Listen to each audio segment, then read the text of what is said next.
30 سنة حكايتنا بتعدي على مصر كلها عشان توصل لك. من أول المزرعة اللي اتزرع فيها القوطة، والأرض اللي جبنا منها الحجوجة والجحرود، والبراد اللي ساقوا الجد والأب والحفيد، واللي دايما مع بعض من ديك النهار لحد ما الدنيا تخرمس، والأوردر اللي توصل طياري بموتوسيكل ومكنة وفيسبا،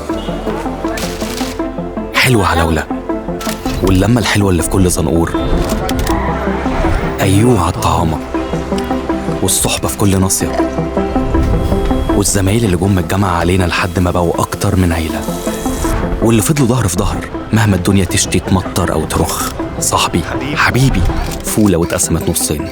حكاية ماكدونالدز بدأت في مصر من 30 سنة، ومن ساعتها الحكاية بتعدي على كل حتة في مصر قبل ما توصل لك، وعشان كده لازم نحكيها على لسان كل واحد شارك فيها. عديلة، طريقك أخضر، سلام، تعال أحبك، حكاية من ماكدونالدز في كل حتة في مصر.